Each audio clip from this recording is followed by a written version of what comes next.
So we're going to make this the start of the video where we're going to clean up this old Enfield. And this thing's got about over 100 years of just grime and dirt and dust and cosmoline all over it. And I already started working on it a little bit because I just want it to be not greasy and gross to the touch. And I started using just some like Clorox wipes just to try to degrease it. And I did the other side. And you can see the wood is a lot cleaner when you put a little bit of elbow grease on it, and whenever you get a little bit of that shine from the cleaners in the rag, you can see it's got like a really nice like dark walnut cherry to it. I want to do some research and figure out what type of wood this is, so that way whenever I go to refinish it, I know what color it's going to turn out to, and see what if I have to add any stain to this. So we're going to flip it over and we're going to work on the other side a little bit. Once we get it mostly degreased, we're just going to use a little bit of goof off, or if I can find some oven cleaner, and just try to degrease the stock, and then we're going to run some patches through the barrel. So here's our first patch that we pulled out, and I just ran this in dry, and you can see we actually got some sharp markings on here, which means the rifling in there is pretty sharp. So what I'm going to do, I am going to dig into my ancient old kit here. I'm going to lube up another patch, run that down the bore, and I'm going to start swabbing it with these brass brushes and see if we can clean this up. And I'm expecting this to clean up really nice. I'll get some pictures in here as soon as I get this little process going. Wow, is she dirty. There's the first wet patch that went through. Another thing, man, I broke my cleaning rod. I had this cleaning kit for probably like 15 years.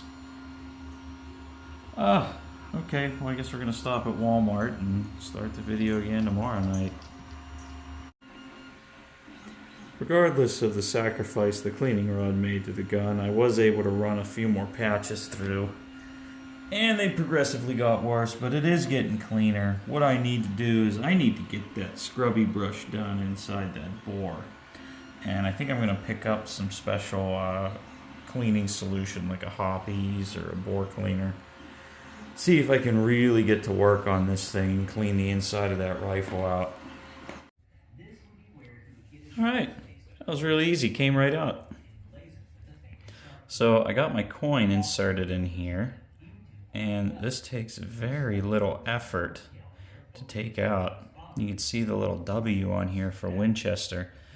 So far that's the only Winchester part that I found on this. Everything else seems to be marked either R for Remington, which looks like the bolt is a Remington bolt, and then the cocking piece here looks to be Winchester.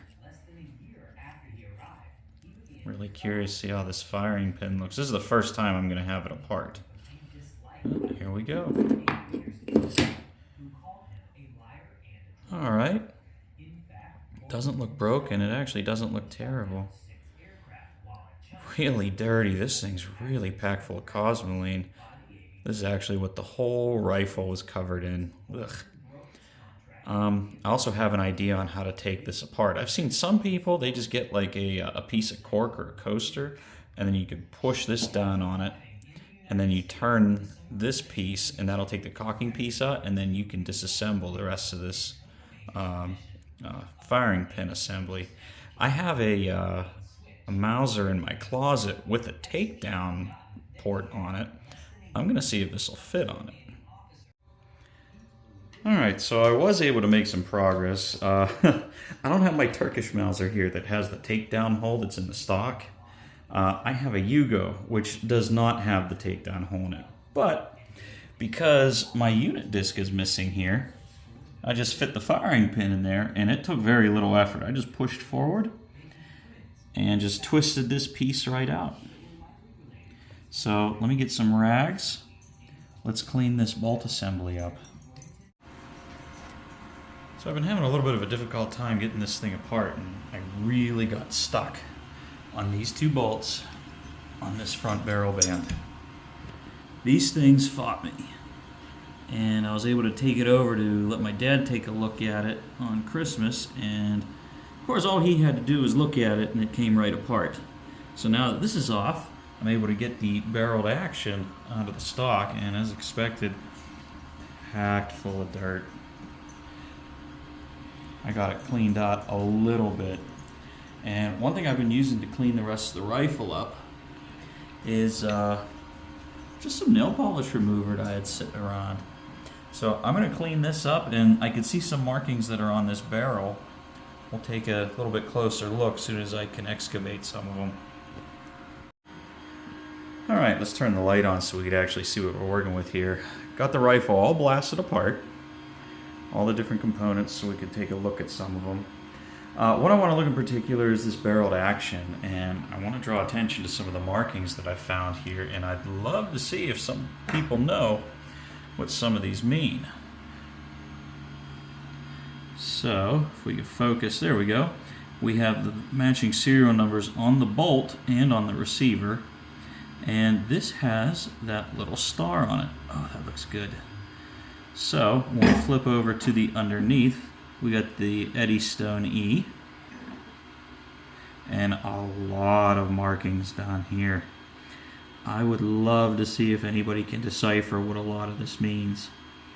For the most part, a lot of the bluing on the bottom of the barrel is fairly intact, and that'd probably clean up with some steel wool. All I did was just degrease.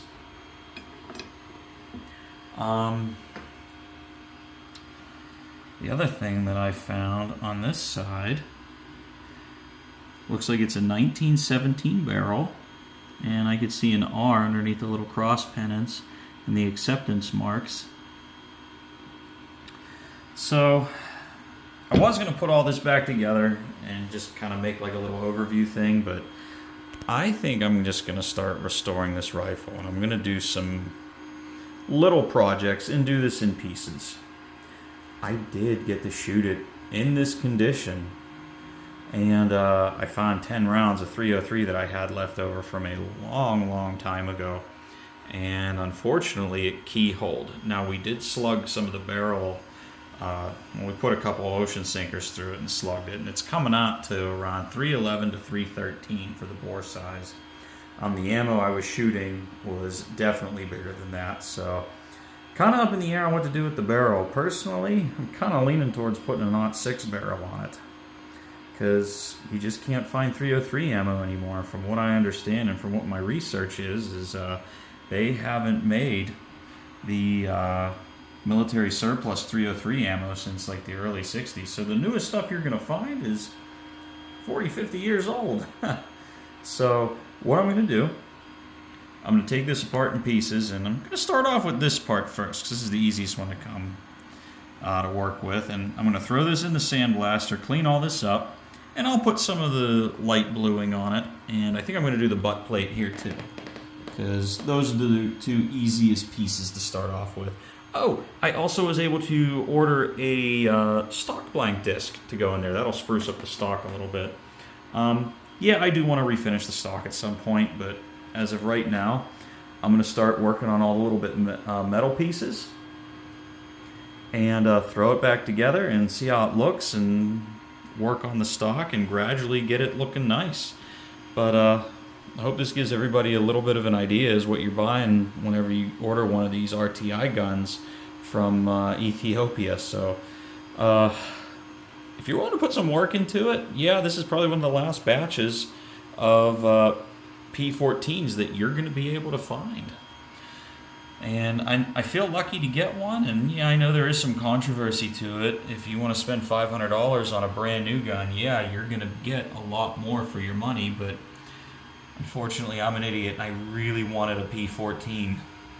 So, okay, well, I'll make some more videos later on the progress, but thanks for watching. Let me know if you guys have any ideas on what some of the markings are, and thanks for watching.